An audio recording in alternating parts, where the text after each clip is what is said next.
Esse vídeo eu vou gravar para complementar o último vídeo que eu fiz, que é o diagnóstico do Pedro. Então vou dividir em duas partes, acho que não vai precisar de uma terceira.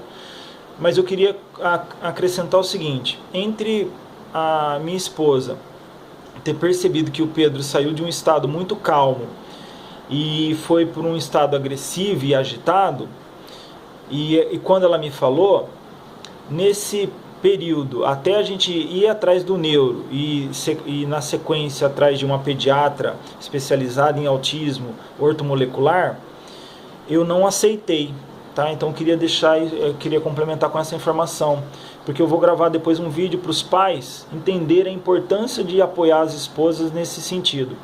Então eu fiquei quase 6 meses, eu acho, sem aceitar, né?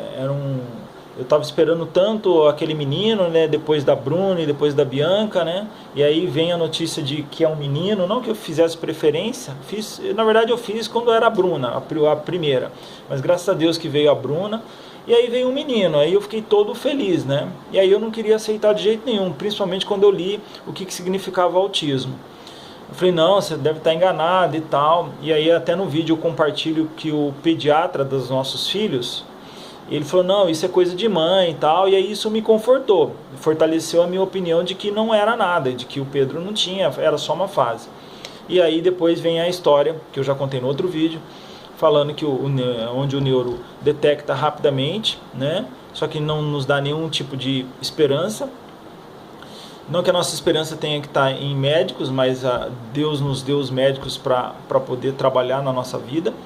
E depois, graças a Deus, a pediatra que eu citei agora há pouco, ela nos deu uma esperança a percorrer, um caminho a perseguir. E aí a gente fica com as terapeutas. Então isso é um complemento que eu queria fazer. Agora, continuando essa segunda etapa de diagnóstico, quais eram as características do Pedro, né? Eu estou falando como pai, não como médico, terapeuta, porque não sou e nem tenho essa pretensão. Então eu vou falar meu ponto de vista, talvez algum terapeuta não concorde com isso, mas vamos lá.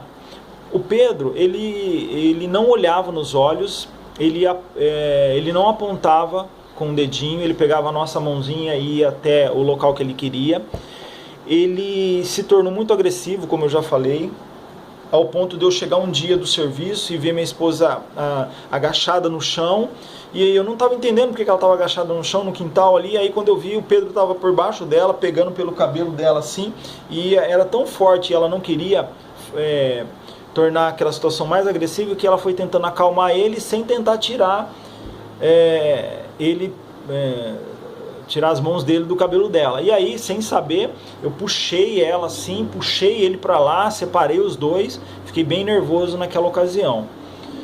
Mas a gente não sabia lidar com essas agressividades, ela ainda tinha um pouco mais de informação, então aquela foi minha reação, separar os dois ali, porque afinal de contas eu tinha que preservar tanto a vida do meu filho quanto a vida da minha esposa. Eu não queria que ele ficasse agredindo ela. Além disso, estou falando bem rápido, vocês estão percebendo.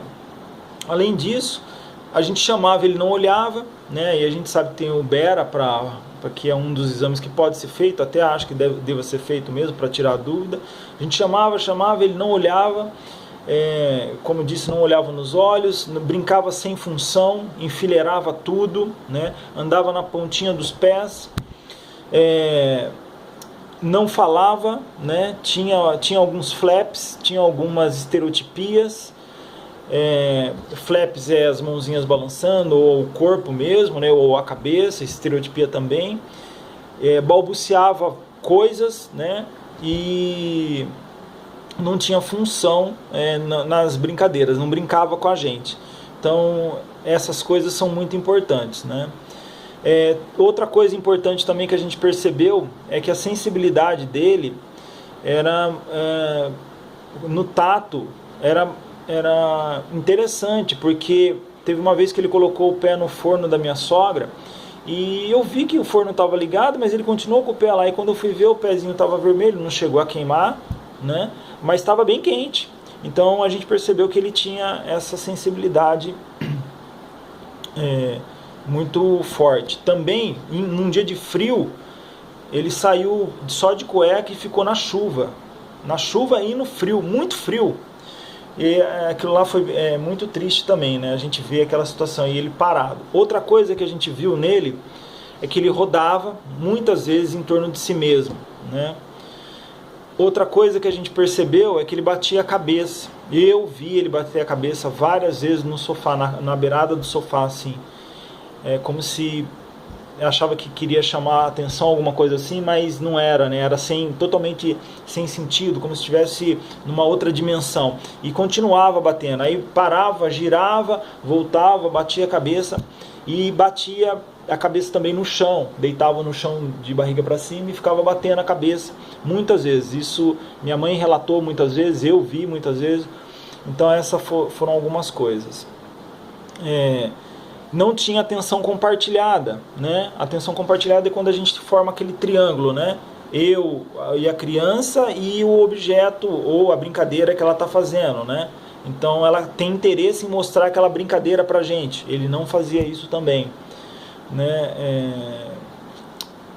E assim, além disso, não dormia direito à noite. Muitas vezes acordava, muitas vezes chorando ou rindo, né? E era uma luta, né? Não ficava, comia muito rápido, né? Tinha isso de comer muito rápido e encher muito a boca, assim.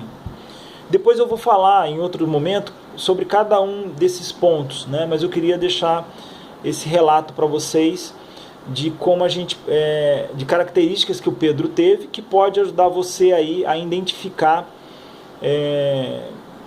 em algum parente, ajudar, né? Não que a gente tenha que dar diagnóstico, não é isso, mas para a gente ficar atento, né? Então, basicamente é isso que eu queria falar. E você pode usar isso como base para perguntar para o seu pediatra, que é o médico mais próximo na infância. Se não, procurar um neurologista, um psiquiatra, tá bom? Agora, o pediatra, ele deveria ficar atento a essas informações. O pediatra, ele deveria saber orientar os pais nesse sentido. Só que não. A maioria dos pediatras estão desatualizados nesse sentido, a maioria. E não sabem orientar os pais, ou opinião minha, não querem se envolver muito com isso, né? Vamos deixar pro neurologista ou pro psiquiatra, né? Mas o pediatra, oficialmente, quem pode dar o diagnóstico é um neurologista e um psiquiatra, tá bom? Depois eu vou falar sobre isso também em outro vídeo. Mas é uma pena que os pediatras não compartilhem desse mesmo desejo, né? De saber um pouco mais sobre o autismo ou sobre outros transtornos e ajudar os pais. Pai, seu filho está andando na pontinha do pé, está com estereotipia, fica atento, vamos olhar. Não que tenha que dar o diagnóstico, não vai deixar os pais loucos, né? Porque a gente fica louco quando fica sabendo disso, fica doido, fica maluco, né? E então é uma pena, tá bom? Eu falei bem rápido, mas se alguém tiver dúvida, pode me procurar lá no grupo, né? Ou pode mandar uma mensagem que eu tento dar uma informação mais pausada, tá bom? Já ficou longo o vídeo, mas espero que tenha ajudado de alguma forma aí, nem que seja com um ou dois aí, ou duas observações. Um grande abraço, Deus abençoe vocês.